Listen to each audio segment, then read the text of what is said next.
Depuis le 1er janvier, de nouveaux règlements concernant la chasse sont entrés en vigueur et pourraient bien affecter les chasseurs de la région.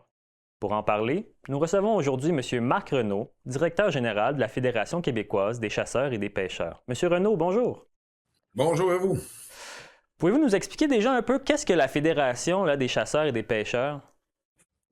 C'est un organisme qui représente les chasseurs et pêcheurs au Québec.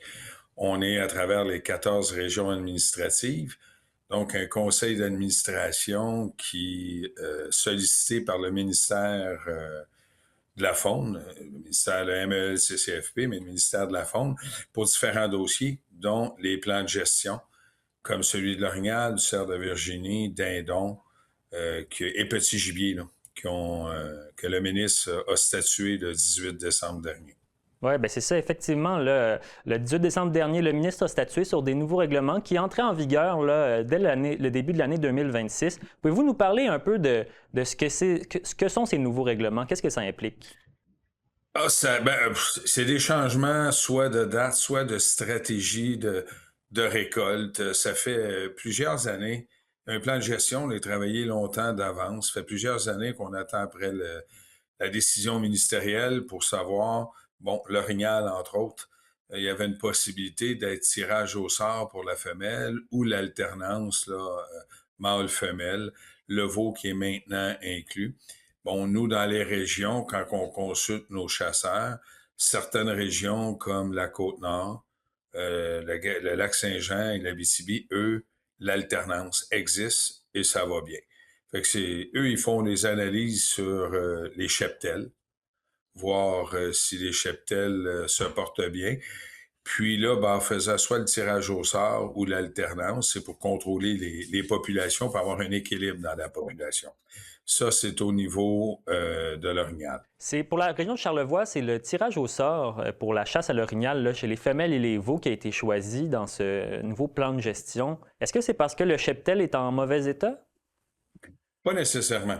C'est une méthode, les fonctionnaires, les biologistes nous disaient au TABFON, c'était une méthode qui préconisait parce que c'était plus facile de réagir. Mais on avait l'opportunité de voir les régions qui voulaient faire différent. Et la région de Charlevoix, la région de Québec, Côte-de-Beaupré, voulaient avoir, eux, le tirage au sort. Donc, c'est un choix de tous les partenaires phoniques autour de la table faune régionale.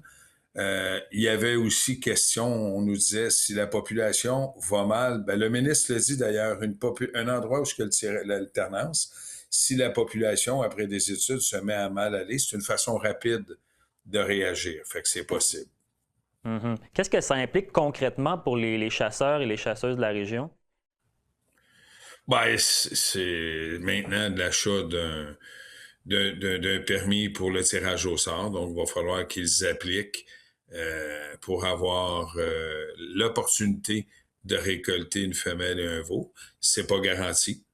Le mâle va y être, mais ça sera pas garanti. Ouais. C'est un permis supplémentaire. Il y a certaines critiques qui ont émané de différents secteurs quant à ce nouveau plan de gestion-là. C'est quoi la position de la Fédération québécoise des chasseurs et pêcheurs sur les nouveaux règlements? Est-ce que c'est une bonne chose? Ah ben, nous, on est dans la mesure où ce que le ministre a écouté l'ensemble des régions. Là, on a vu pour la zone 2, il y a un regroupement, ben pas un regroupement, tous les partenaires autour de la table fonde régionale se sont réunis pour dire au ministre, on n'en veut pas de l'alternance. Le ministre a décidé que dans la zone 2, dans la 14, dans la 15, il y avait de l'alternance, tandis que les gens voulaient avoir du tirage au sort. Parce qu'on avait à l'origine, il y a 2 ans, parce que ça fait déjà plus de 2 ans qu'on est consulté à ce niveau-là. Fait que comme fédération, dans l'ensemble, on est satisfait. Mais un plan de gestion, on aura toujours, hein, l'être humain étant ce qu'il est, on aura toujours des critiques, on essaiera d'améliorer.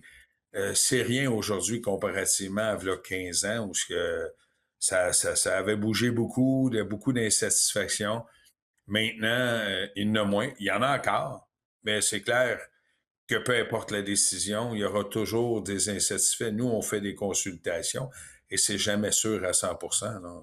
Mhm. Ah, L'alternance tirage au sort, ça vaguait, mais la plupart des régions étaient majoritairement favorables. On dit majoritairement. Donc, il y a une minorité qui va rester insatisfaite. Mhm.